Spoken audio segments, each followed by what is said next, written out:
วันนี้เหนือเอ้าหาพวกเล็กอ้าวออก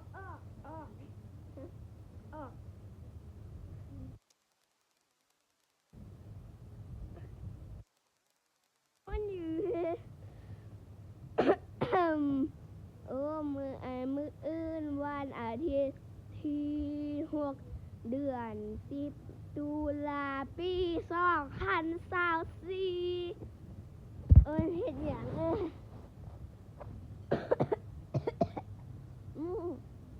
เด้อแม่ทำเมียมิดแท้งยังล่ะ เด็กบูนี่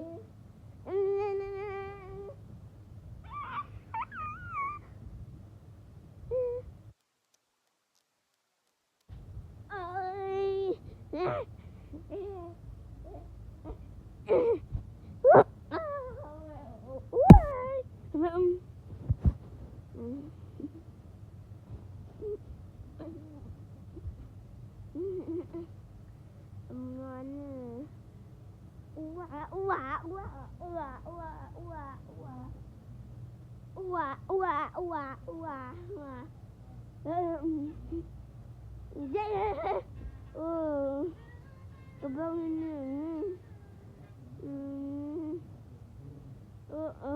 นอนชีวิตอยู่ด้านนอนนี่มันหมา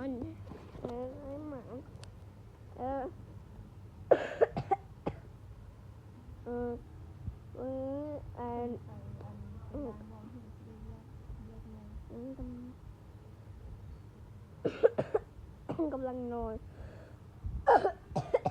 เป็นบึงน้อง กำลังนอนอะไรคะดา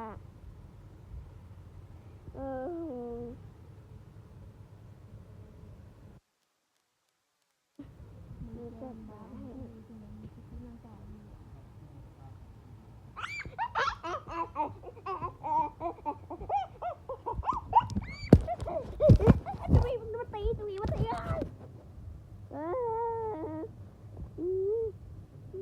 นอน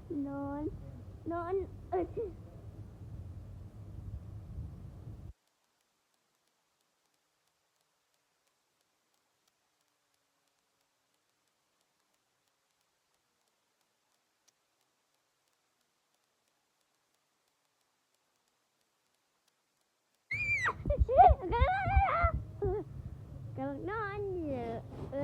เฮ็ดดีก็จะไปก็เด้อเนี่ยจ้าผมมัดหน้าเลยว่าผมมัดหน้า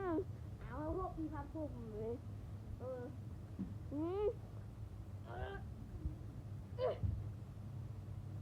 กำลังนอนอยู่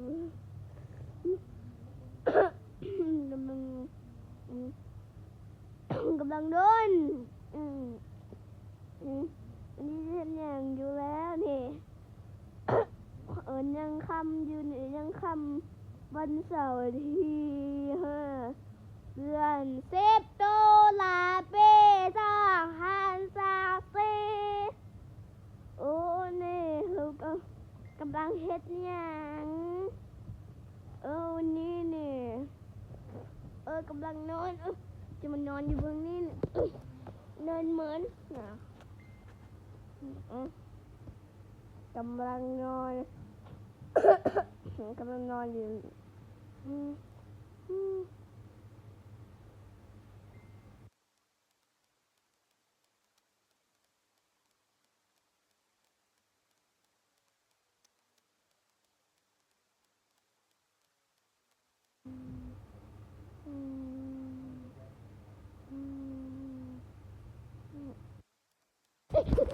อะไร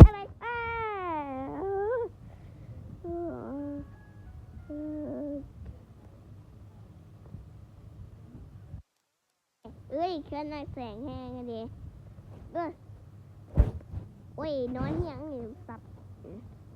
จะไปนอนก่อนเด้อมาพวกมาเนี่ยบังเด็กบู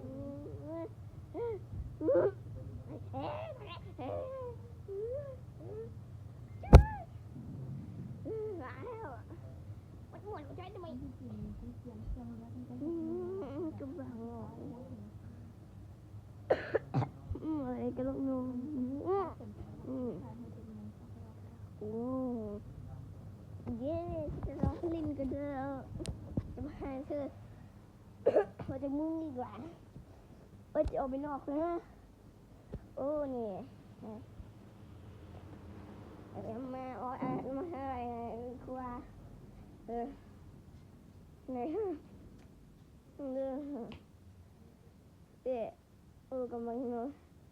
กำลังย่างเล่นค่อยคิดไว้ค่อยจะเฮ็ดเนี่ยค่อยกำลังอธิบายน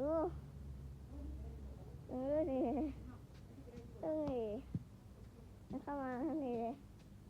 กิมมิโก้ว่ากับนิวแฮนว่ากับนิวแฮนนิวแฮนแต่จะกินแฮนกินไก่แล้วกินไก่อยู่กำลังกินไก่ขาไก่ทอดก็กินขาไก่ทอดทอดมุ้งโต